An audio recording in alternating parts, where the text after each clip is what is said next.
concerned are you that this outbreak could be?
Okay.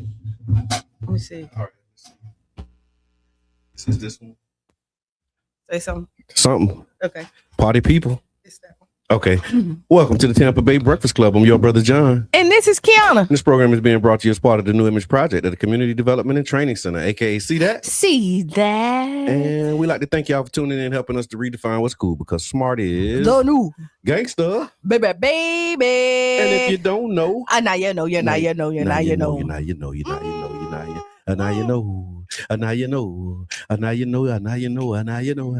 We're so creative. Yeah, we are. That's what you do on Freestyle Friday. But before we do that, let's give them this message real quick. Go ahead. The Tampa Bay Breakfast Club is an independently produced program. The views, opinions, and statements expressed by hosts, guests, or callers are their own and do not necessarily reflect the views, positions, or policies of Carafesta Radio. 99 Jams, its ownership, management, affiliates, sponsors, or partners. Yeah. Boom. Yeah. All right. Yeah, that felt good. Yeah, that always feels real good.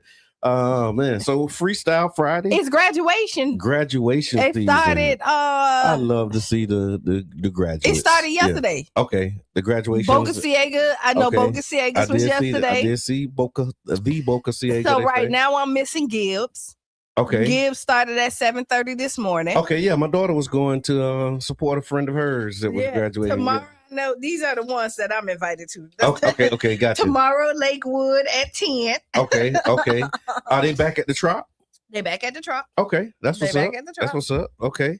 Yes. Yeah. So congratulations to all of the graduates. And if you got a graduate, somebody that's graduating, tag them. And if you want to call in and give them a shout out, ain't nothing like Please. having your name screamed across the radio. Yeah. Call in 727-637-2416. Give a shout out to the graduates. That was open up the lines, y'all. Like that was the coolest thing. Remember when Bubba and them used to listen to you and you'd be like, Papa say hey. That's right. Right. And then when my nieces and nephews hit me and they be like, oh, TT on the radio. Yeah, we little celebrities to them, that is. So it gives them and they get them the extra boosts of confidence when they go in there. And these children need boosts and confidence. Oh, they do. So all these babies graduate, and to them especially. My baby Marley Poole. Marley. Shout out to Marley. What's good? What's good, Charlie? Mm-hmm. Yeah. No, shout them out though. That's an accomplishment. Yeah, it really is. Yeah. The challenge I'm seeing now, Brother Robert Salam. So we know we have students that are graduating, and a lot of them are what they call functionally illiterate. Yeah. Right? Mm-hmm. What do you do about that? Nothing. You got to do something. No, you know how many people I know that's functionally illiterate and make it they're doing all right. They doing all right. You know what functionally illiterate is, Q? Yes. Go ahead. You can read enough to function, but you can't really read for real. Yeah, you know how many people? That's why Tony started. Okay. The barbershop, yes, because shout out to the Competitive Readers Coalition. Yeah, right. So that's what you can do about it. You can support the. You can do something. Come on. I'm not. Shout out to the Competitive Readers Coalition. There's always something. Join the CRC, crcbooks.org. There's always something you could do. Yeah. But now society has made it so easy that you don't have to. You got Chat GPT. Yeah. You have all these different things. You got things. a calculator in your pocket they told us we wouldn't have.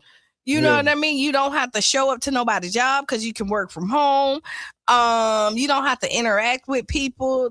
There's But but there's some skills that you have to have in order to be able to do that, though, right? Yeah, in order to work from home, in order to not have to deal with people. People cheat all day. Yeah. So this is, I guess, I don't know what they put in my coffee this morning. I hear you. No, I've had whatever that is. That's what I had on Wednesday. So here's the deal. So functionally illiterate. Functional illiteracy refers to having basic reading or writing skills, but lacking the comprehension required to navigate everyday tasks like filling out forms or understanding medical instructions. And you know what? They get, you know how many people, most of my clients are disabled. Okay. But I work with their caregivers, which is their family. You know how many times that I go and fill out applications for them, or they'll call me to go and read something just to give them the understanding. You use the tools that you have. So it says it consists of reading and writing skills that are inadequate to manage daily living and employment tasks that require reading skills beyond a basic level. Those who read and write only in a language other than the predominant language of their environment may also be considered functionally illiterate, because you can it's like if you speak a little Spanish, you can kind of function, but you can't really speak Spanish. Yeah, that's what they're comparing this to. So functional illiteracy is contrasted with illiteracy in the strict sense, meaning the inability to read or write complete or correctly spelled sentences in any language. The opposite of functional illiteracy is functional literacy, where literacy levels are adequate for everyday purposes and adequate reading comprehension. The ability to read collections of words, such as sentences and documents, and comprehend most of their meaning.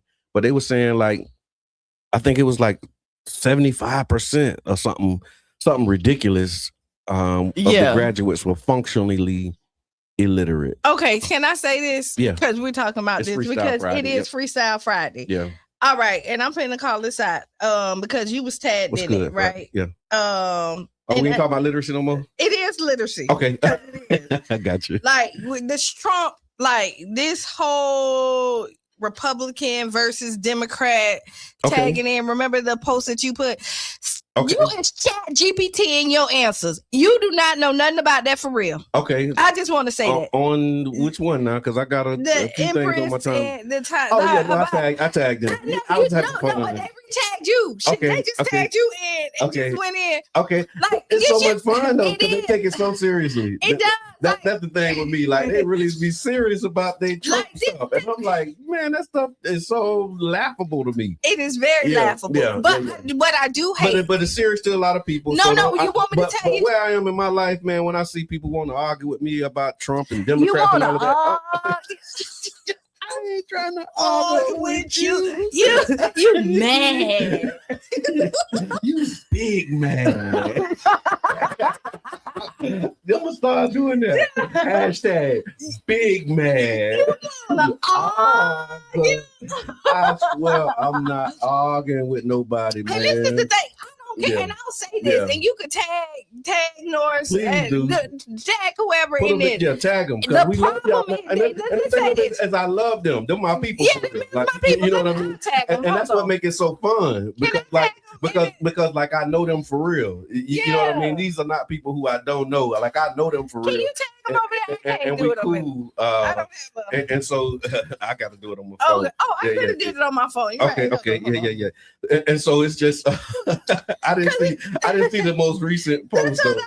Yeah. But like we do that with each other though. That's what I mean. It's definitely a fun thing. And when until it's not. Because I mean, here's the thing. Like I seen Nard. Shout out to Nard, man. And when I see him, we embrace. It's like. You know what I mean? It's like all love, like for real. You know what I mean? And I ain't seen Tia in I don't know how long, but it's love, man, like for real. And so it's just, you know, we have different views on what's happening politically, but that's one of the things that make it so much fun, right? Because when you have people that you can you know, share your views with, go back and forth with, but it don't become all. I think the problem is whatever that all is like we be good, man. I think like I'm okay with whatever views you with. Like, okay, I'm one of the people like I respect. The only thing is it's Freestyle Friday. It is Freestyle Friday. So the one thing is I hate the narrative of the hate of the black person. Okay. And the attack. Oh yeah. That's a whole different conversation. See, I don't get that far into it. Most of our engagement is just around Trump. But yeah, I hear you though. You know, I've seen some of the posts. So yeah, that's really it. Other than that, I don't really give a darn. Yeah. Like I mean, I'll go in there. I'll say because this is the beauty of living in America is that we are supposed to be able. Right. To have different views and still coexist with each other, right? And whatever benefits you or whatever, I rock with it because my lifestyle is different than your lifestyle, and I always say what builds my house up might burn somebody else's down. Yes, I've heard you say that. So when you look at that, just say the biggest problem I have, if nothing else, is the name calling for blacks. Okay, yeah, when it start getting disrespectful. And that's really that's just it. Because as long as you keep it respectful and because like I said, I always keep it light and it's just like I'll see some stuff. I remember I just kind of started it, right? I might have started. You asked what was the big deal about it? I was just like, hey, what we missing? Because apparently, we ain't woke enough to know that what Trump doing is actually supposed to be beneficial to the people in the country. So I'm like, okay, wait a minute. So what am I missing? So I tag, some Trump supporters because it's like, okay, I know y'all rock with Trump. Help me understand what this is for real. Right. Because the way I understand it, this is some more of that BS. And to be honest, like, even they sued for all this other stuff. It was supposed to be $10 billion. I get that. Okay. And then it went down to $1,776, $76 billion. It stands for that year, whatever the significance. That's the 250 year anniversary. Yeah. Right. So that's another country. That's the significance of all that other stuff. So let me give you the responses since we tagged and I asked and I want to honor the response that I got. And so I tagged Empress Tia Loft and then Switchy Man. And I said, what's the real story behind the $1.776 billion fund? What am I missing? No, I said reparations. I'm like, okay, come on, bro. So even with that answer, I'm gonna say this. Okay. And I mean, y'all are welcome to come on the station. Like we can have that would be so much fun. Like, y'all are welcome to come on. Let us know if you want to come in because this is what we do. Yeah. The views expressed. The views expressed. I mean, reparations. The fact that you got 1.776 billion, and and to brag on it, and to think that to brag on it for somebody who did a crime, went in there and tried to tear down the White House, do all this other stuff, overturn the government, and blacks have been asking for reparations. So wait a minute now. Wait a minute. And I ain't gonna even say that. No, say it, please. Say it. It's Friday. It's freestyle. Please say it. Because we've been marching in, sitting in, praying in, and not really going to do no overthrowing. Right. Is that why we haven't gotten it? Because the people who went in, made an attack, overthrowed it, did all of this stuff, they actually getting some benefit from that. No, this is they're benefiting from. They are, but the violence. This is their system. So okay, and I was making this point on Wednesday. Okay, kind of. Let's talk about it. So on Wednesday, when you're thinking about if I start a business, this country, and I hire you the outsider, to run it. Yeah, my daughter come in. She's my. You throw a temper tantrum, I'm firing you. Oh yeah, because you my daughter throw a temper tantrum. Tighten up. Right. Okay. So this is the system that we're in. Your daughter? No. Okay. Not today. You ain't. I will. Maybe. I would. But most people not. Yeah. So I'm just using that example. You have the system that's set up. These days I probably wouldn't. There was a time where I would, but nowadays. There's a system where white supremacy, supersede. Yeah. And you're thinking it's their house, it's their system, the way that they set it up. So they make the rules. And so we have this argument about Trump can do it, Barack could have too. Yeah. Barack was hot. He's operating from a different set of rules. He is. Yeah. And you have somebody else where they give him a pass and let him come in, So that was my whole point on Saturday. No, I mean on Wednesday when we I heard it because that's not the first time I heard you say it. And so that was so now I said reparations, and then Tia, she said Trump sued the government in 2024 before he was president for $10 billion. Okay, so she put before he was president. That's a good key nugget. $10 billion because IRS workers leaked his before this term president. Before this term, yeah. So it was in between the terms. Yes. And his son's tax records to the media, which is wrong, right? You can't leak people's tax returns, and so he sued. They ended up settling out of court just now for the 1.7 billion, which is still shaky right now. But they say Trump doesn't need the money, so he created this fund that helps people in the same situation fight the government and the IRS if they do it to them. So that's so again, a lot of times our views and the way we talk about it is from our position. Yeah. And so this is how somebody who is a supporter of Trump is talking about it. Right. And that's why I think it's important to lift that up and invite this part of the conversation. Because the way that they view it, they're saying the reason that this was set up is because Trump doesn't need the money. And so he created a fund that will help people in the same situation to be able to fight the government and the IRS if they do it to them. He's basically teaching an expensive lesson and making an example out of their behinds so it doesn't happen again.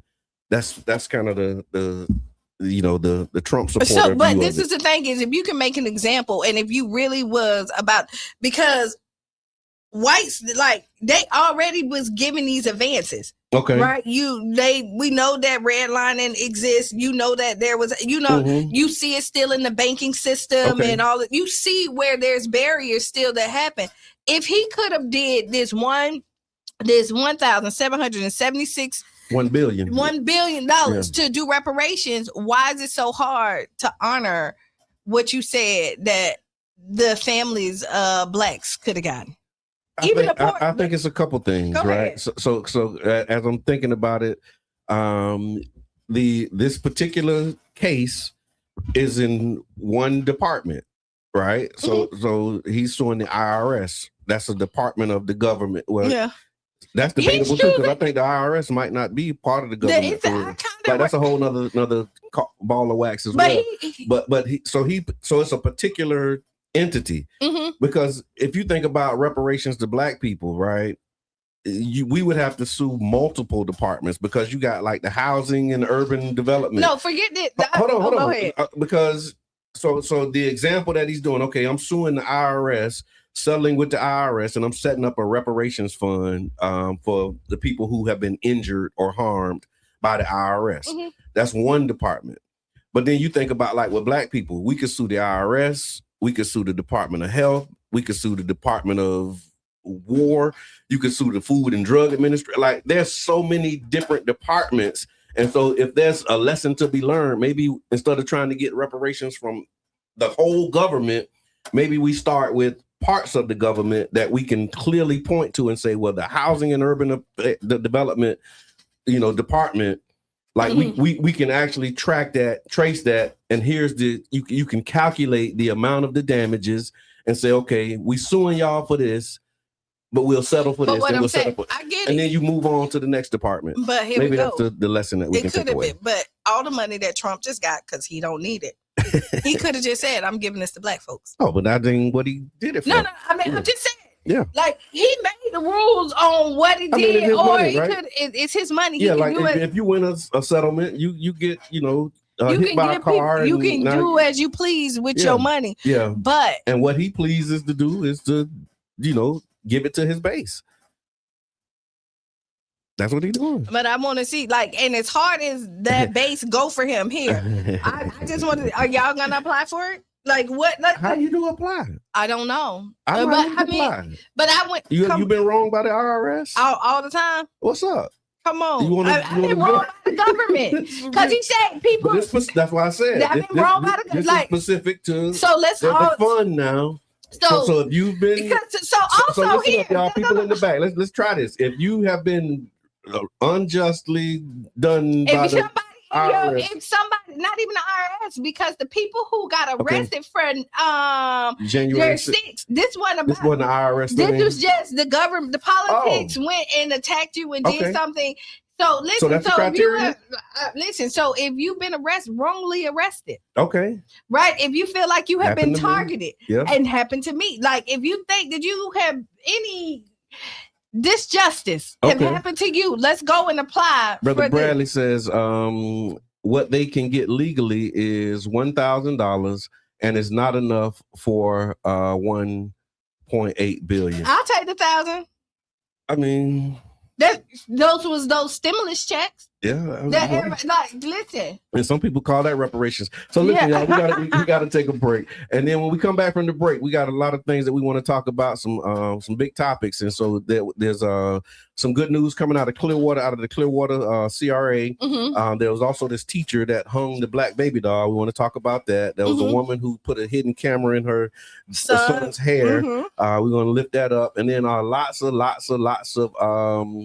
community events that we want to make sure that you are aware of. And so make sure that you tag a friend, tell a friend, and we'll be back at about 6 minutes after the hour with the Tampa Bay Breakfast Club. Stick around.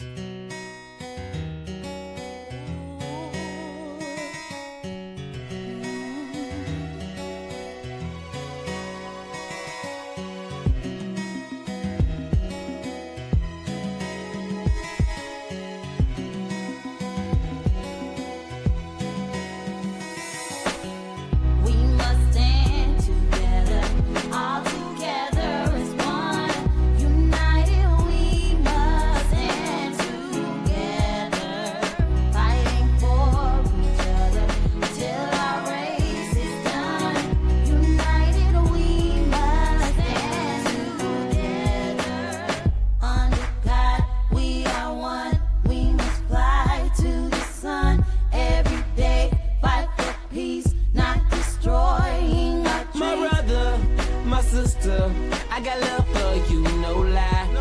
I give my best, I try. Someday we'll touch the sky. You're an angel, little baby. Wipe all your tears away. I know it's been crazy, but keep your head up. Chase through the projects, dodging foreign objects. Street knowledge, I should've went to college. Odds stacked against me, surviving off instinct.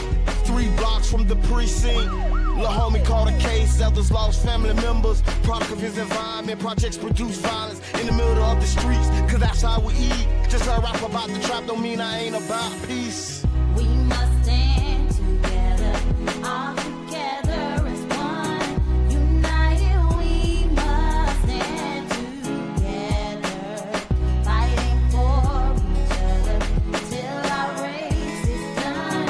United we must stand together.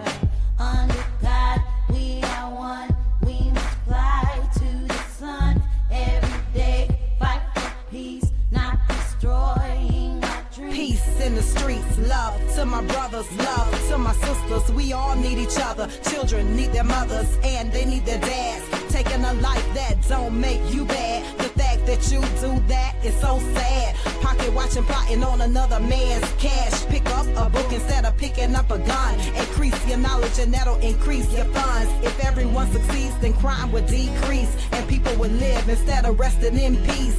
Unity, that's what we need. Stand up and be a positive force in the community. We are one, we must fly to the sun every day, fight for peace, not destroying our dreams. We must stand together, Must stand together. all together as one. As one people. United we must United, stand we shall rise.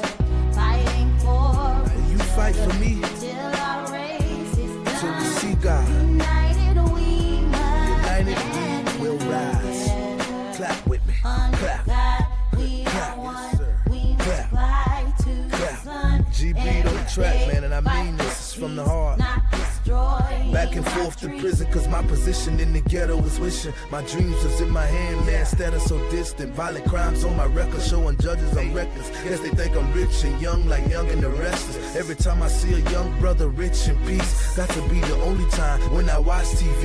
Cause the struggling and suffering is all I see. Besides muscling and hustling at war with heat, I point the finger at the devil, boy, for taking my peace. Cause the only way to live is to take to the streets. But they rate me as a villain for the killing and dealing. For what? My last resort to make me a living. I don't give a damn, tell them so what? I'm gonna survive even if they threaten me with life.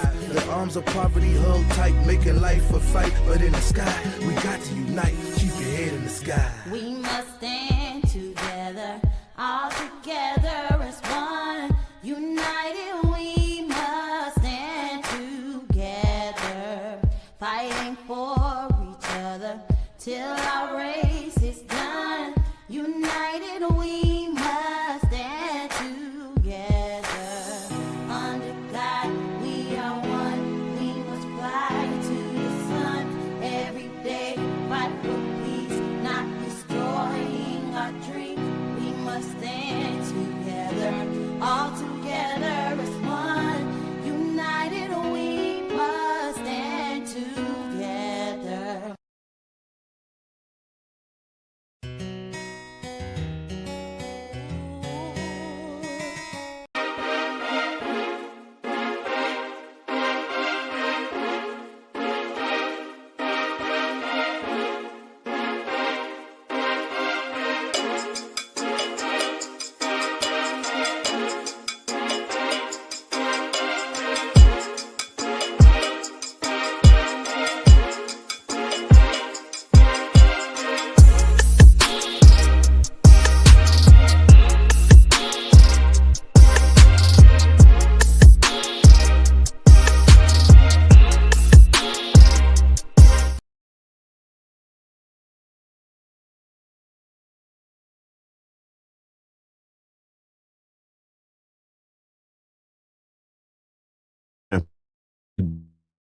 Tampa Breakfast Club. I'm your brother John. And this is Qiana. This program is being brought to you as part of the New Image Project of the Community Development and Training Center, aka See That. See that. And we like to thank y'all for tuning in, helping us to redefine what's cool, because smart is The new gangsta. baby. And if you don't know, And now you know. now you know, now you know, now you know. And we gonna go. You ready? It is. The Tampa Bay Breakfast Club is an independently produced program.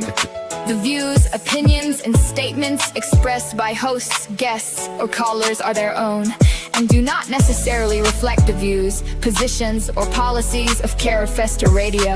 99 Jams, its ownership, management, affiliates, sponsors, or partners.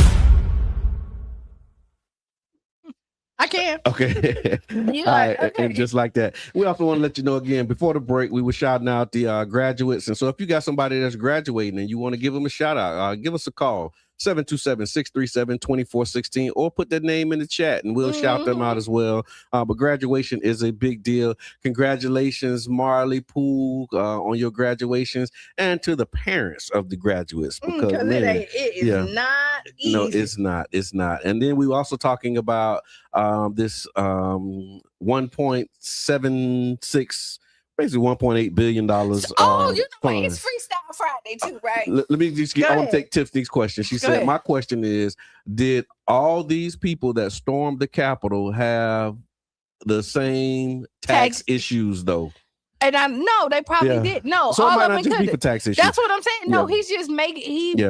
He said that was kind of, I guess, what the base believes, because the comment that I was reading was from somebody who's a part of the Trump base, and in the Trump base case, they're saying that it was to help people fight the government and the IRS if they do the same thing to them. So it's not just the IRS, I guess. Maybe they fighting the government and IRS. So if that's what they said. It was weaponized something. Yeah. Yeah. When the last time somebody we need some sound effects because I because I was rolling my eyes. Bruh. But that's what he doing. So then so can Obama go for it? Because like he was attacking. He was attacked. Yeah. He was attacked. You know what I mean? They would, let me see your birth certificate. So would you apply for the money, or I am? Because you know you got you got some people that's so principled that even if they was wronged, they'll be like, nah, man, I ain't doing that. But if you got $1 billion fund and you can tap into it, would you tap into it? Listen, I'm gonna research it. Me and you are tapping in. Oh yeah, and we're gonna apply. Yeah, we're gonna apply, and yes, we are. Let's ask the chat. And anybody else that's on here, what's good, Brian? Because we want to see if we're gonna get it. Yeah. You know what I mean? Yeah, let's I think the miseducation of things, and so here we go, because we was talking about literacy, right? Yes. And so me and you can read something and come up with something different. Yeah. That's like the Bible. You know what I mean? Yeah. The interpretation of what you're reading. Yeah. And so and that's just like politics. Like I see one thing one way and you see it another way. That's why they had the courts. The courts decide and settle like, okay, and what does this really mean for the country? Yeah. Right. And you would hope that like when you're looking at the same words, they have the same meaning, that you come out with the same it's English though. This English is a bastardized language. But you anyway. do not. Like you've had contracts and you looked at it, like I done read contracts and I be like, this means this. Yeah. And then somebody else like, no, this is not what that means. Right. Yeah. So you know what I mean? So you take it in for what you I'm with freedom of speech. Go ahead. What Tiffany said, I may have read her comment wrong. I was half asleep, but either way, do not disturb, right? Comedian Damian Davis was good, my brother. Y'all their daughter just graduated yesterday from Boca Ciega. That's what's up. Congratulations. That's what I was thinking. I saw something like that, but it's been a lot of graduates on the timeline. And so that was another one. Good too. Yeah, it looked good. So what's up with these fights though? Have there been? I've seen some videos. I've seen some videos of fights. Pinellas County. Not that I don't. Okay. Yeah. I don't really follow. So the thing is when you look for BS, you can find BS, right? Yeah, that's true. And I'm gonna tell you, like, I hate the fact that it's like social media always be highlighting like black stuff, right? Okay. But we're black people, and so this is through our algorithm, right? True. So you look at it, but I can guarantee you that we're not the only ones fighting. No, it's just coming down our timeline because it's attached to us, and that's what they feed you. That's what they highlight. That's the narrative that they want. Yeah, and I hate to hear other people be like, "Oh yeah, blacks are the only one." No, we're not. No, like Stop the Mhm. narrative. Mhm. Like, I mean, we do want to make sure that our front door is cleaned and Yeah. swept and okay. Right on. But listen, Yeah, it what ain't I'm just not us. finna do is sit up here at like, Yeah. because we're the most peaceful people. Oh, yeah. Do you know if a child is abducted, they are more safe to run up to a black man Yeah. than anybody else? Yeah, I remember a homeless guy said that. He said that he asked black people because black people usually give more. Like, when you ask white people, they not as generous. But he said black people, will support. They'll not support, but and you know what? whatever they'll give. Yeah. Tears on because I seen some others. I really want her to come on. Yeah, let's invite her. Let's send her an invitation. We're gonna send an invitation because that'll be a good conversation. I Yeah. seen another post, and when she comes in, I want to talk about like black people forgetting that white people helped us. No, I don't think anybody forgot that. Okay. You know what I mean? I just don't. You know what I mean? But but when you look at the statistics of it, Mm-hmm. right? Yeah, there were fewer white people that helped us than the ones that enslaved us. Yeah, that was the minority, right? Yeah, that was definitely the came in minority. That was not the overall practice. That's a great segue into this, right? So speaking of white people helping black people, funny, but I put out a quote, and this is what the people say. What the people say, I put out a quote. I said it was from Abraham Lincoln. Right. And Abraham Lincoln, this was in the spirit and the context of Emancipation Day, because, May 20th, which is why we were at Deuces Corner Park with Black Votes Matter. Shout out to Black Votes Matter and all of the work that they're doing in the community.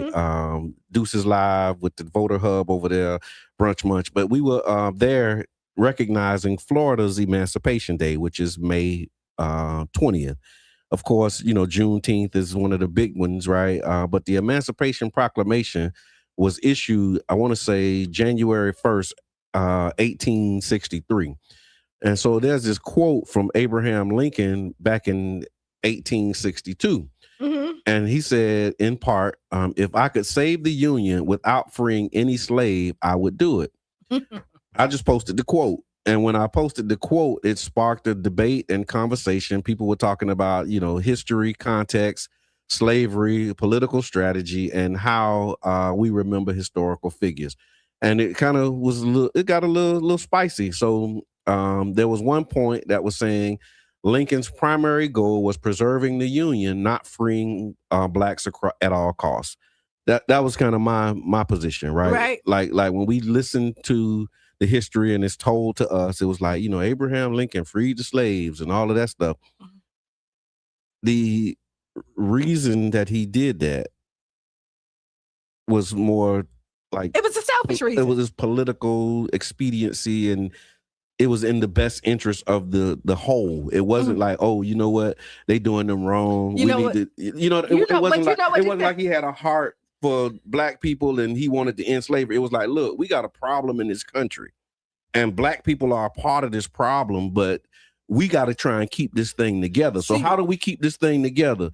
Well, we'll free some of the slaves. We'll free the slaves in some of them slave states. And so he was like just moving the pieces on the board, and the proclamation didn't like free all the slaves. It was like, you know what I mean? And so, but like, we didn't get told that.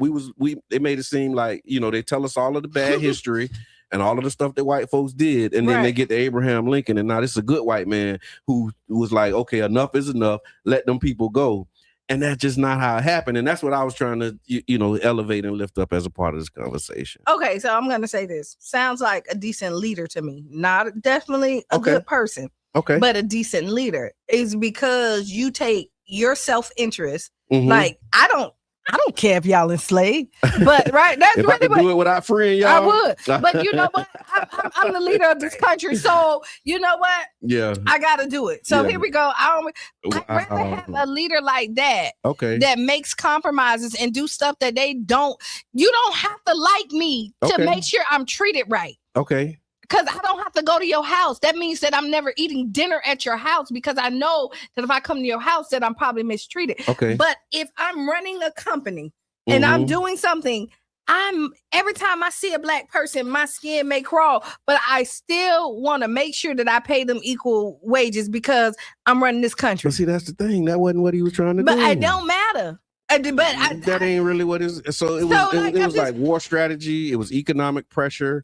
Sound like a compromise to me. Sound like any relationship. I don't really want to do this. All right. Knowing that he didn't free all the slaves, all of the people didn't get free immediately. The emancipation only applied to Confederate states, and so it was like, you know, that was my pushback. He's not the, you know, this great white hope that everybody try to position him as. So when we had conversations about emancipation, one of the definitions that I saw, and I think Gabby, she did a great job on Wednesday of talking about it, but it said to free from your hands, but not from your control. Yeah. And so that you still, so it's like, I don't actually have my hands on you, but I still have control of you, which was another part of it. And then the other side of it, people were pushing back on me. They were saying the context matter and that, you know, we can't oversimplify the history. They argued that the quote that I put was incomplete and it was missing context.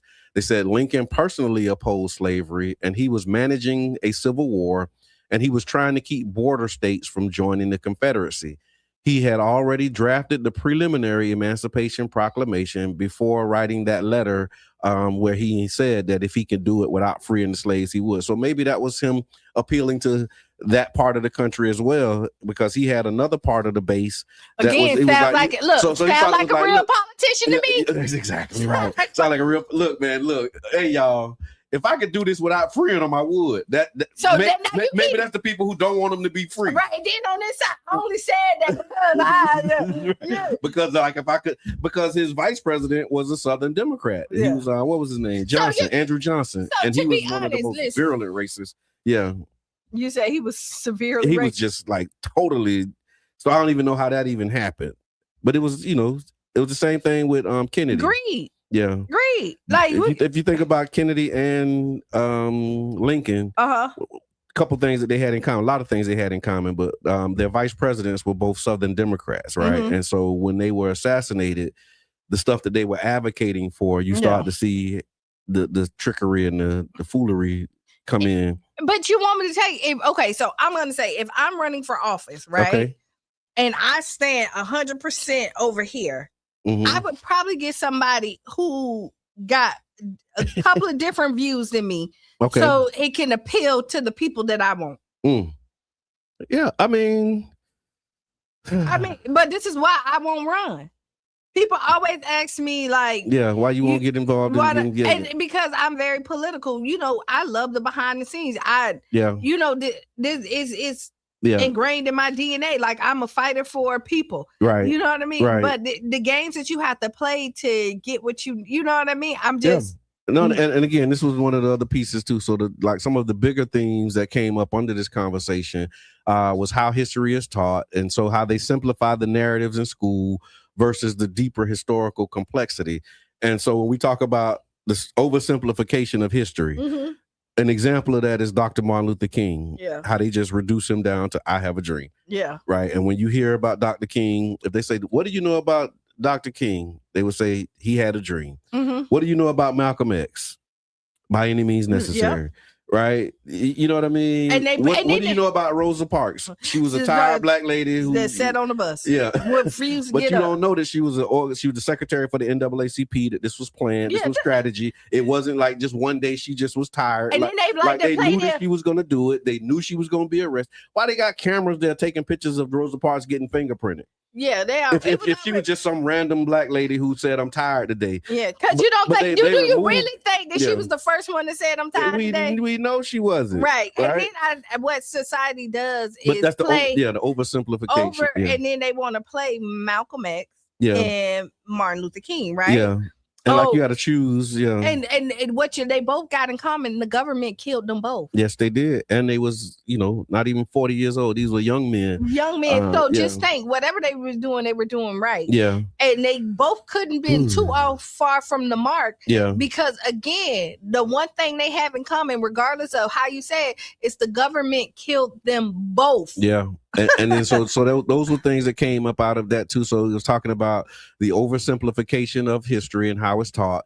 Also, there was a part of the conversation that talked about intent versus outcome, because even though Lincoln's motives were political, the outcome still helped end slavery. That was the other side of it. So it was like, regardless of what his motivation was and his reason for doing it, it still ended up benefiting, Black people. So and so I'm not necessarily disagreeing with that, but I do think you need to tell did the right thing for the wrong reason, right? I mean, having a case or to whatever people, But again, when you tell me that, like, because when you praise somebody and give them that, they have to taint them in some type of way as well. Okay.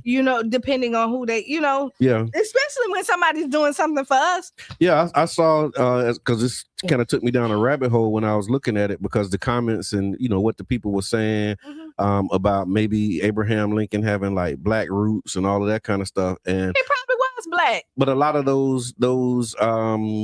those narratives were being published and put out by his enemies. You know what I'm saying? And so they was like putting out, I think they call him Abraham Africanus or something like that. But that was put out by his enemies, and they were trying to paint him, as this Negro lover, so that those who were supportive of him and didn't love Negroes would, basically abandon the party and the politics that were associated with it. So yeah. So if you're just tuning in, y'all, this is the Tampa Bay Breakfast Club. We right here on 99 Gems, WUJM 99.1 FM.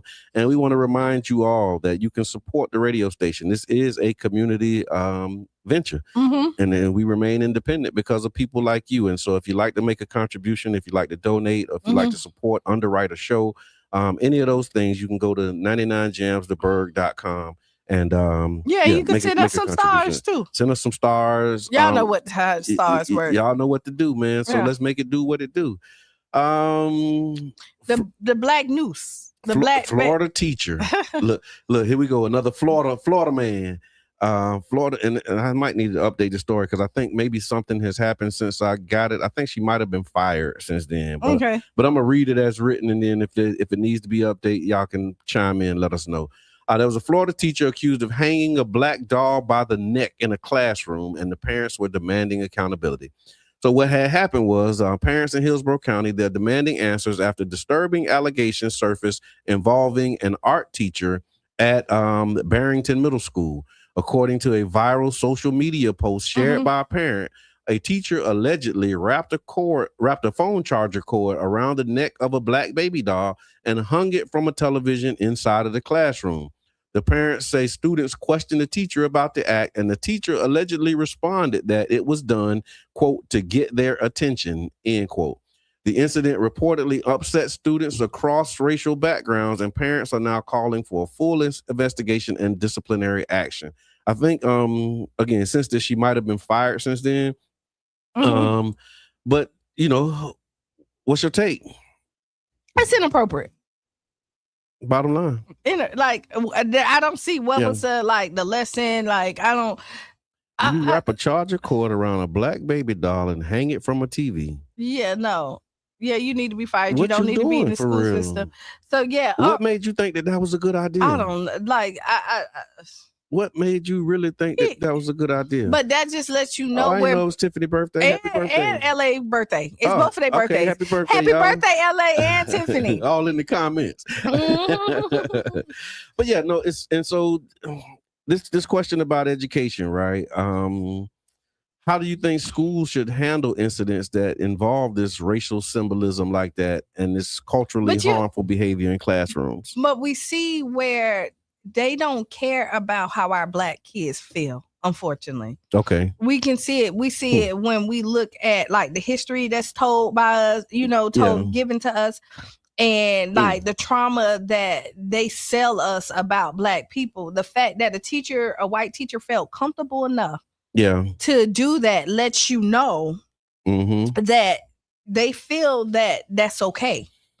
But you're looking at where the society is going. Like they're telling, like they pulled Ruby Bridges' story because white kids felt uncomfortable. I'm trying to, I hear that, but listen to this, Q. I'm sorry if this takes us off track.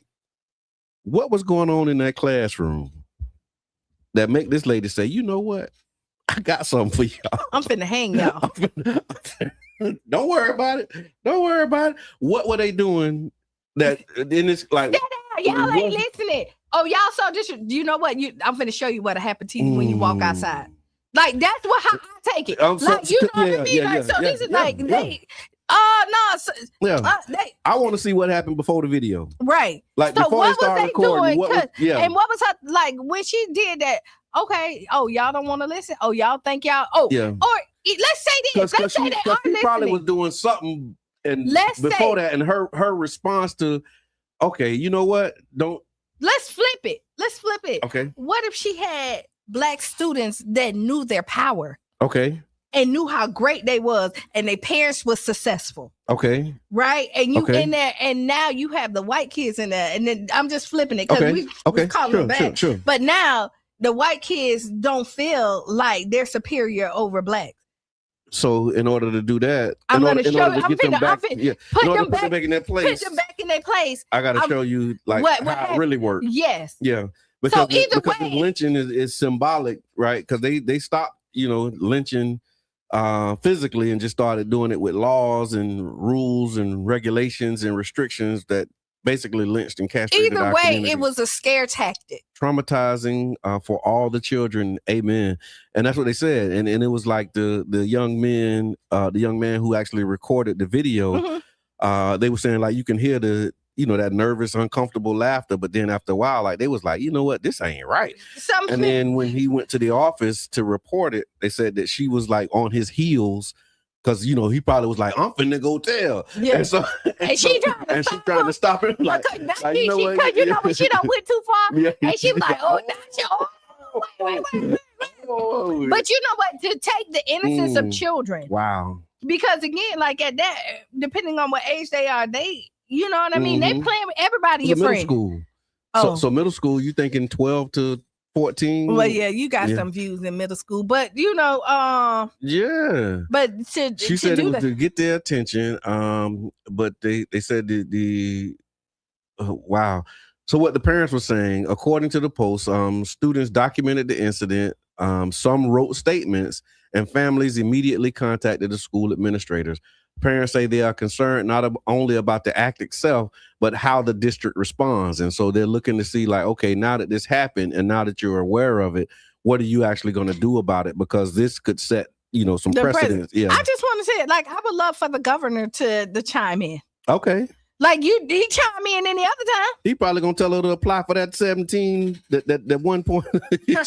she probably finna try and start a GoFundMe and try and get some of this 1.8 billion. She probably. I bet you she might have. She might have her name in the GoFundMe for real. Yeah. Because they have, man, it's just so crazy how supportive they are of these types of acts. Like everybody is not upset with that teacher. Like how we upset and we's like, oh man, but this is horrible. But you know what? Some other people was like, well, they probably would deserved it or they needed. You can't justify. You cannot. Know that there's some people that's defending school this lady. Is where your children are supposed to be protected. Yeah. Like where where you draw the line, like we fight over here, we fight. You're not supposed to do that in school. Yeah, like you think you go in there. What Shane say? I can't say. She finna get reparations. Yeah.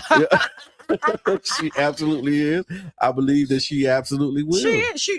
And I say that because when you said DeSantis should chime in. Yeah. If he chime in, he probably gonna be defending this lady. Yeah. I just want to hear what y'all don't really understand what these teachers go through and what they deal with these students. And so, whatever you got to do to get their attention, even if it's hanging baby dolls by charger cords, then go for it. And so here we go. And I'm not saying my Trump supporter friends would do this. Okay. But this is the problem when I see my Trump supporter friends do this. They will be the ones that will justify this. Yeah. And that's disheartening. Yeah. Like, you know what I mean? Like, I done seen them come I know what you mean when you say, okay, well, that's just bad Black kids. Right. And I done seen them justify stuff like, So when y'all requote this, because I don't want y'all mad at me and I ain't finna argue with you. You can argue with your mama, but not with me about this, because I'm not saying this is you. This is a general statement, but this be the problem. There are people who would say that these Black kids deserve to have that happen to them. Yeah. Or to have that experience. with my black Republicans when they forget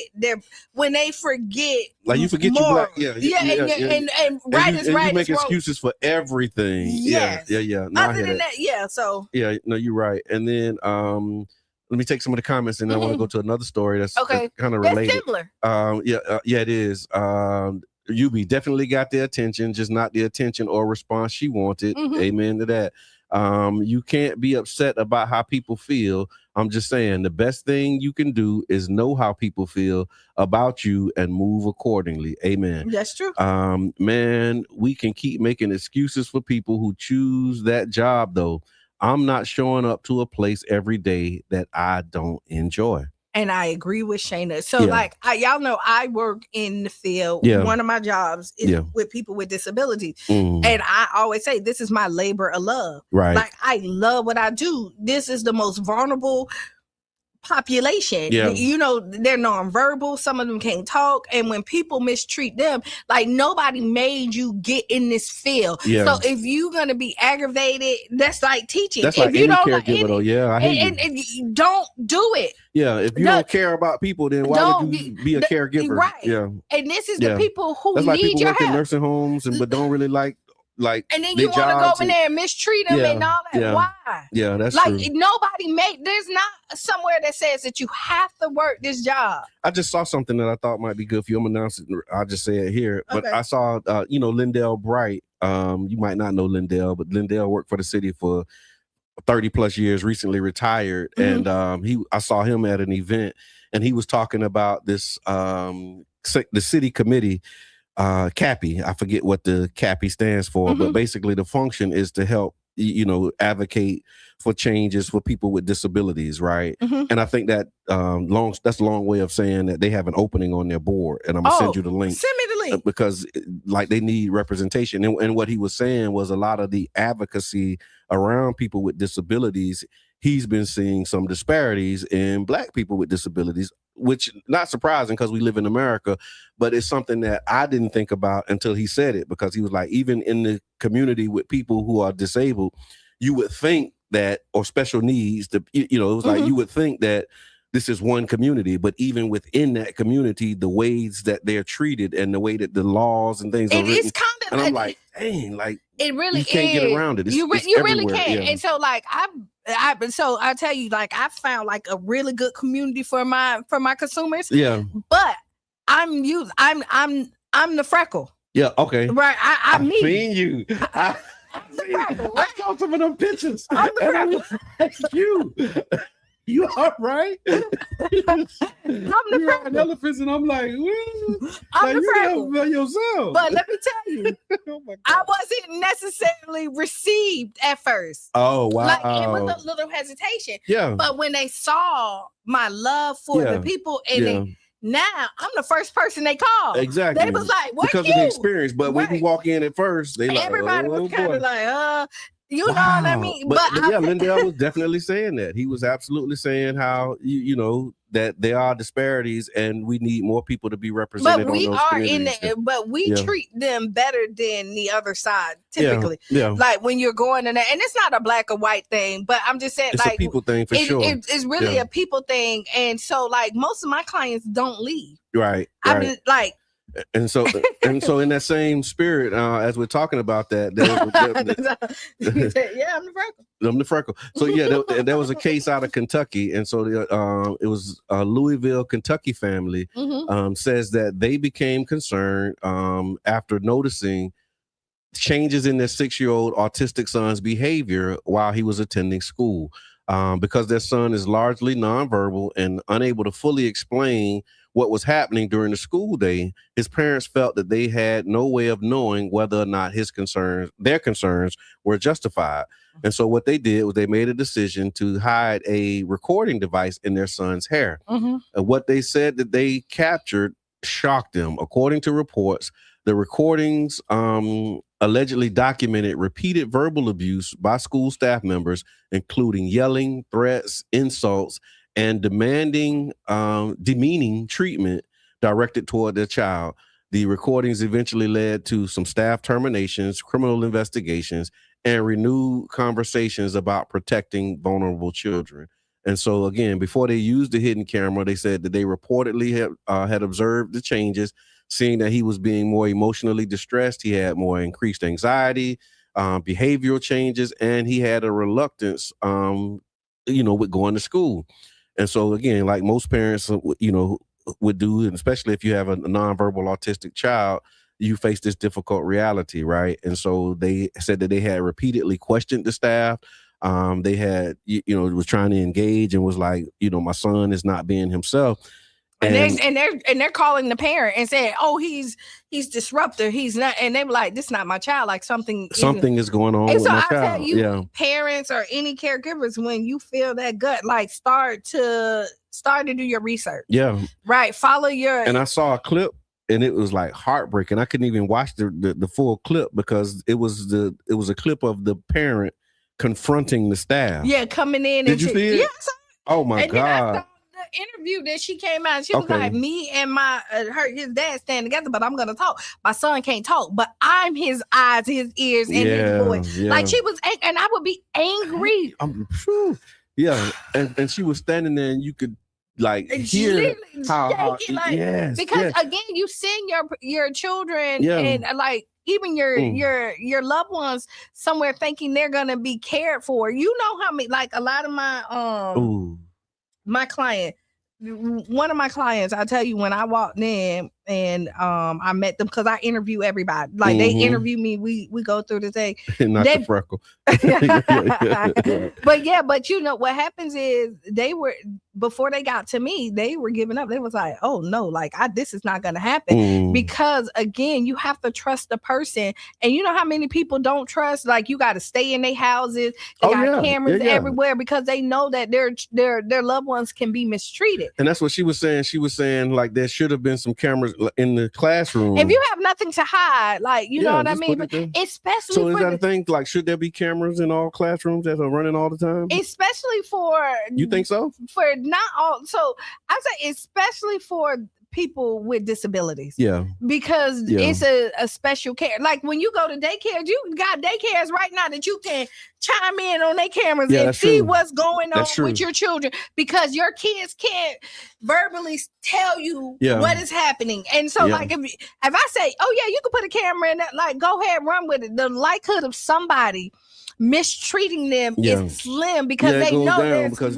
they know somebody's watching. There's no cameras there and all this other stuff. And no accountability. Yeah. And they said what the cameras record, the cameras caught them yelling at the child, threatening him, using humiliating language, calling him the N-word. They said they were mocking behavior associated with his disability, and the recordings also suggested that the treatment wasn't an isolated incident. Parent and advocates argue that because the child was nonverbal, he may have been viewed as someone who couldn't report the abuse. And so this is what allowed the patterns of abuse to continue, because they figured he can't really say anything. And they always tell, there's you. So this parent, kudos to you, because he was acting out, that was a way of him communicating. Right. So people everybody's just creatures of habit, right? And when something changed on what they're doing, typically it's because something has changed in their life, and good or bad. Yeah, and you like that's a shout out to them too for being able to recognize it, because you know your children, you know what I'm saying, and you know when you see those changes, especially if you're paying attention to your children, you would be able to see those changes happening. And so again, kudos to them. She put the camera in there. I saw her with the camera, and she was holding it up proud too, you dirty rats. Yeah. But it was just amazing to me when I was watching that clip, how they was just quiet, just standing there because they never been. She had them. And you know what? Because they can be not physically, but we have another one, and it said who was mistreated at the school system here. Okay. And the parents, I think before I even met her, she's not my client, but she's in our circle. Yeah. And she wouldn't even get out at the bowling alley. For it'd be she would when she see other people, she's very timid. Now to see her know that she's in a safe place, when she see me, she give me this big old hug, and you don't know, because you think that she can't talk, and she's hilarious, but she talk, and she's like, Q gives the best hugs. That's what you call right? But to see her come in, because at one point she wouldn't bowl. Yeah. First, It took her them like 4 weeks to Wow. even get her out the car Wow. to get to the bus. She wanted to come, but she wouldn't get out the car. Yeah. Then when she got out the car, she wouldn't even bowl. She would just look. She would, and then eventually she started helping bowling, and now she's bowling, and now she's hanging out with us. Yeah. And to see that, but to think that somebody takes that from them. Yeah. Yeah. Like, how dare you? Yeah, it's a special place in hell for people like that. Yeah, it is. And thank you for your service and what you do, because I mean, just to hear that's encouraging, right? And we need more of people like you to do that. So You about to thank make you. me cry, but thank you, for because that. I'm just thinking about I mean that because I've seen you in action. Yeah. You know what I mean? And I know the relationships that you have and the things that you deal with that are not just because of your job. Right. You know what I mean? Like family members and like. That's what I'm saying. This really is my labor of love. It like, really is. And I know that about you for real. And a lot of people don't. So I just wanted to give you your flowers. Thank you for that. All right, y'all. So if you're tuning in now, you listen to Tampa Bay Breakfast Club right here on 99 Gems, the Bird. We're having some community announcements. I want to do that, and then we'll do Ask Qiana. Okay, go ahead. Before we get out of here. And so that was yesterday. We got this and Fuel the Vote. So let's start with what's happening today. So Fuel the Vote, your voice, your power, your plate. Black Voters Matter. Again, they've been like on go all week for this Emancipation Week, and they're doing the Black Voters Matter bus tour. And so Black Voters Matter and Story 727, they're bringing the community together for Fuel the Vote, which is a free community event focused on engagement, empowerment, and resources. Residents can enjoy free gumbo, free groceries, and drippy scoops. I want it all. Okay. Give me my gumbo, and the load. Put the groceries in the trunk. Well, if you want that, then you can go to Crossing Anvil. If you want all the things, be at Crossing Anvil between 1:30 and 3:30 p.m. today. Crossing Anvil is 1201 7th Avenue South. We gotta go to the bowling alley. Yeah, I got some stuff. We getting ready for the next event that'll be happening tonight. So that's 1:30 to 3:30, and all of this is available on the Tampa Bay Breakfast Club page. So you can see the information in the flyers. We're also doing a Know Your Rights workshop. Y'all know the Tampa Bay Breakfast Club was started 8 years ago. And we started it 8 years ago around promoting and highlighting Amendment 4. You know, we wanted to talk about rights restoration for returning citizens. And so this platform was built really highlighting issues that impacted our community, starting with Amendment 4. And so continuing in that spirit, tonight we're doing a Know Your Rights workshop. Returning citizens, their families, and community members, you're all invited. We'll have a powerful Know Your Rights workshop that's going to be focused on restoration, voting registration, assistance for those who are eligible. And also, if you have fees and fines that need to be paid and they're preventing you from getting your voting rights, we'll have assistance for you to be able to apply to do that as well. That's tonight from 5 p.m. to 8 p.m. at Dominion Worship Center.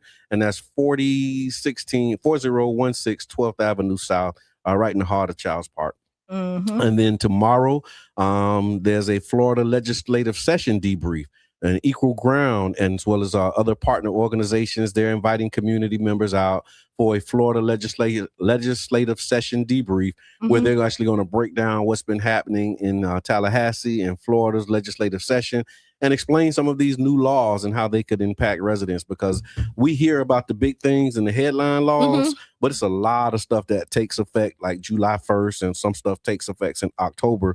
And so this Equal Ground legislative session debrief will also be at Dominion Worship Center. That's tomorrow at 10 a.m.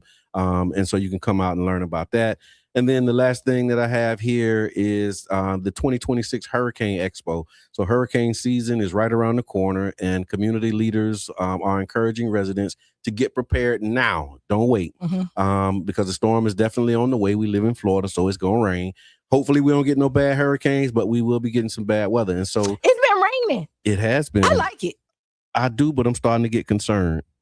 And the reason I'm concerned is because we're preparing for Friday Night Done Right, and we do that in the summer. Oh, yeah. And the afternoon, evening showers causes a problem for us when we're doing a pool party. You can't do especially with the light. But you want me to tell you, I am concerned about the raining too, because on 5th Avenue North, it's been raining. The police have to like park right there to stop it, because people can't ride down there Yeah. because it's flooded right over there by the Taco Bell and stuff like that. It'd be so I know much exactly water. what you're talking about. Yeah, and where you at, Brian? If you're still here, man, I want to know how y'all looking over there in Campbell Park, because I know they had some infrastructure issues over there where they had some, what they call it, just regular everyday. I know rain that the that's mayor causing went problems. to New Orleans, and I wonder if that has something to was that trip something about that? Because Like infrastructure. Because New Orleans flood, right. Maybe while they up there, they can that's get what that I was information. thinking. That's what they were up there for, but I don't know. All right. Well, it was with the Chamber of Commerce, and so it might have been maybe not. But I was looking at who went, and it was like the Chamber of Commerce, so probably some business and industry related things. But the Free Hurricane Expo 2026, they're going to provide important information on emergency planning, storm preparedness, and evacuation tips. That will be Wednesday, May 27th from 5 p.m. to 7 p.m. at Lake Vista Park. And then the rest of these things are happening in June, so we can save them and talk about them next week. But I think that's enough. So if you are looking for something to do, a way to get engaged tonight and tomorrow, there are some opportunities for you to do. It's a holiday weekend. And it is a holiday weekend. You got any plans for the holiday weekend? Yes. Memorial Day? We're all we decided that we're doing a staycation as a family. Okay. We all went and got rooms in Tampa. Okay. Poolside. Okay. And so we're gonna chill out there. I love how y'all love each other, man. So wow. we done found a hotel. We already got rooms. We're gonna do poolside. We're gonna bring the food out there and just take over these people pool and chill and just kind of make sure you have your hat. It is, but if you got to throw it up in the air, but it's enough of us. Okay. And then they can't kick us because you know how like one person get the room and then you like everybody load up. No. Everybody got rooms. Okay. So they can't say nothing. They can't say it's too many of y'all in the one room. Because we all paid for I got a room, my mama got a room. It sounds like y'all might have got kicked out somewhere before. No. It's too prepared. Yeah, y'all had to have the conversation. Like, wait, y'all know it's only supposed to be 3 adults in this room, and it's not the room. But like we done went and like said, okay, we'll go out there. Like we done caught maybe like our 3 rooms, and then everybody will come out. Oh, they just pull up, and then we had the pool because you have the grill, and so we'll be out there. I love it. You ain't got to say no more. We got 3 rooms. Hey, what y'all doing? We by the pool and it's a grill. Say less. I know exactly how that. This time, so we so you good. We good. We got enough room. Y'all can pull up. Okay. We got enough room. Oh my God. I love that. So we're gonna go ahead and round out this Freestyle Friday with Ask Qiana. We're gonna hit this. Let me just do this clip real quick. Ask Qiana is brought to you by the One Community Grocery Co-op. We're getting closer and closer to our goal of 300 founding member owners and bringing a community-owned grocery store right here to St. Pete. This isn't just about groceries. It's about ownership, access, and investing in ourselves. You can become a founding member owner today at www.ocgc.coop. One Community Grocery Co-op, building something for the community, by the community. Tap in. Right on. I was just having this conversation. Go ahead. Okay. All right. So ask Qiana. All right, dear Qiana. Mm-hmm. My friend with benefits and I have been dealing with each other for almost 10 years. Mm-hmm. What started as something casual turned into a real friendship, real chemistry, and honestly, a real comfort zone. We've always kept it simple, no pressure, no labels, and no expectations. Mm-hmm. But now things are changing. Lately, they've been talking about wanting something more serious and asking where this is actually going. The problem is I care about them deeply, but I'm not sure I see them as a forever partner.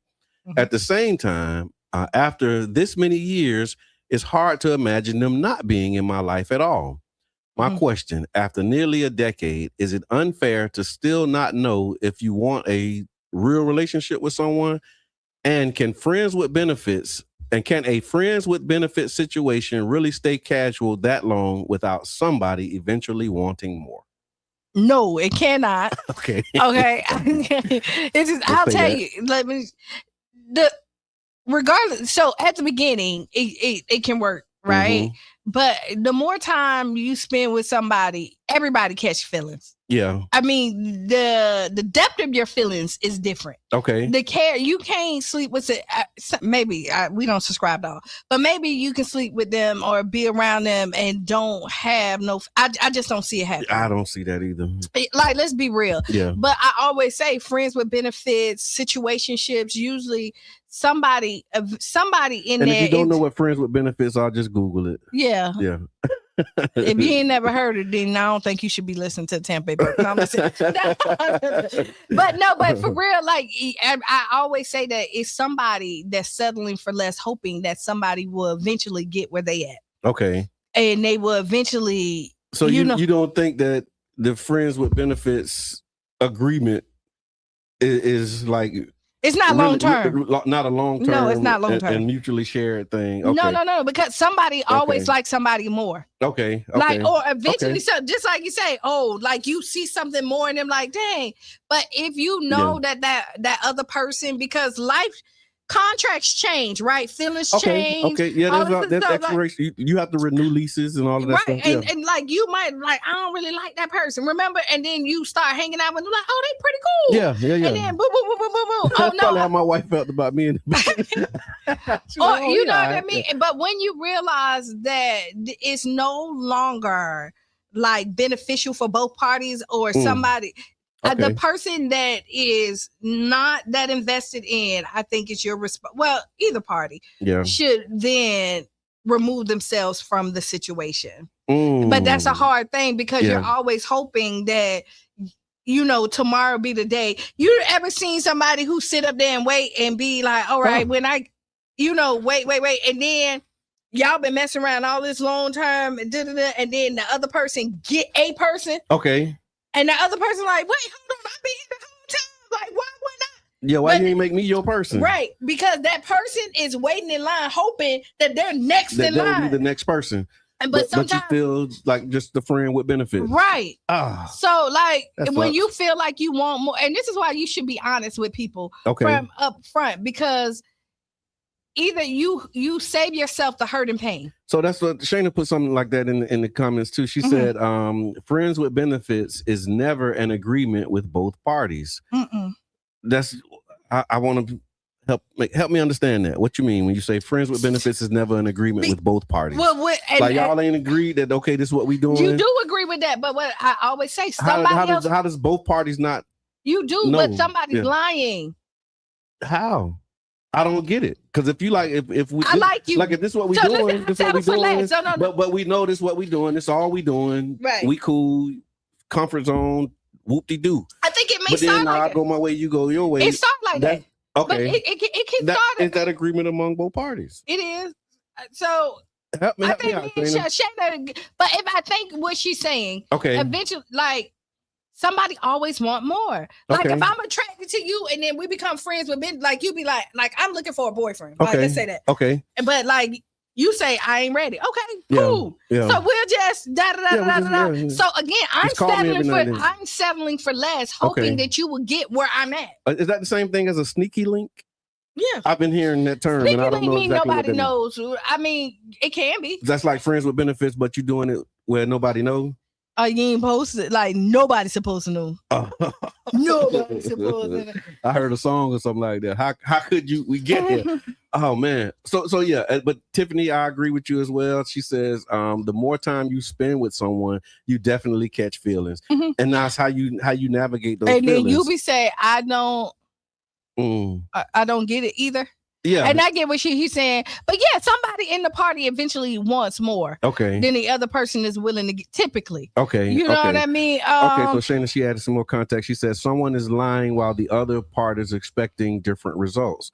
Okay. So we're saying like kind of leading people on, making them think that it eventually is going to be something. And you may have like at that point in time, it might have been a one night stand. Okay. Let's say that. Like and then boom, boom, boom. Just, and then you'd be like, boom, boom, boom, boom. But usually not everybody. Yeah. But people want their person. Yeah. Or somebody that they can call, like, and that's what I was thinking. Yeah, people do want their people, but then you will see they go off and get somebody else, and then that leaves a lot of scars for the person. Like, why wasn't I enough? Like, you're thinking like you're showing up, like I'm the one you call when you upset. I'm your listening ear. These like are all I'm the benefits. These all, but again, they didn't value enough to make you their person. And then that plays with, and you're thinking like, does that change it though? Like once, okay, now we have the title and you're my person. Does that change the friendship?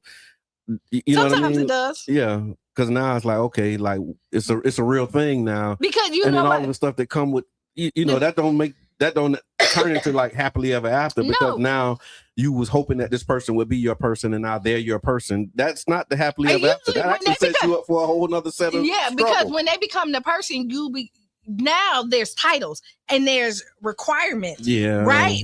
There's another expectation that you have from somebody that's your person. Like, we messing around. I don't have that expectation. Like, I could be in my feelings, but I can't really check you. Like, you know, like, I can't check. Like, I can't. And that's one of the benefits of that type of relationship. Like, I can't be crazy. Like, I gotta like hold my crazy, like real crazy.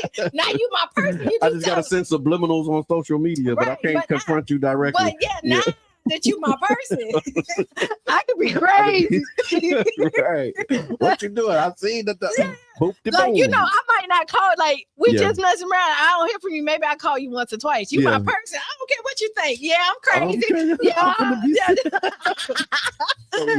So is it unfair? That was the other part of the question. Is it unfair after this long to not be ready to like either make that person your person or move on? I think if you know that this person wants more and you're not willing to give it, if you care for that person, I think you should walk away and allow them to find somebody that's willing to give them what they're looking for. And this is why I say that you be upfront, because if I say I'm looking for a relationship and they say no, I'm not willing to give, I can cut ties now. If I say, okay, I'm not really looking for one, but I really am. That's Shayna's thing. Shayna's piece is like somebody's lying, right? Right. So like I'm really looking for a relationship, right? And I tell you, I'm looking for a relationship, and I'm saying, okay, well, maybe not right now, or you know, that's that lead on piece. Like, but maybe at some point, but just where I'm at. But I'm still not getting what I want because I lied. So tell the truth now, so you can cut your losses and find somebody that's going to give it to you. Lie and be hurt, and then end up have to cut your losses then. So go ahead, because I learned years ago. I was dating this guy, and everything about me, I wanted to be his girlfriend, right? Like we were dating, and he asked me one day, and he said, like, what you want? And I thought, like, I was like, I just want to take it slow. This is what I said, right? Oh, and he was like, okay, you know, that was our last date. Oh, because he wanted something serious. He wanted to move forward. Yeah, that was our last date. And the next time I saw him, he was with somebody else serious. And he was like, "Listen," he told me, he was like, "You know, I'm dating other people, but I'm really serious." But I thought, but he said that. I said that, and now I can't. No, but really, I did. So yeah, just taught me just to be honest up front. Yeah, not what I think you want to hear. That's what's up. All right, so listen, it's been Freestyle Friday again. Congratulations to all of the graduates. Y'all make sure that y'all party safe. Brother Donnie's son graduated. Yes. I forget which one. Which one of them? The younger one. Okay. Is that Yasin? Yeah. So yeah. No, not Yasin already graduated. Okay, so that's Yeshua. Yeah. All right, so congratulations again to all the graduates and everybody who's celebrating. Y'all celebrate safely. It's a holiday weekend, so drive safe. Keep your head on the swivel.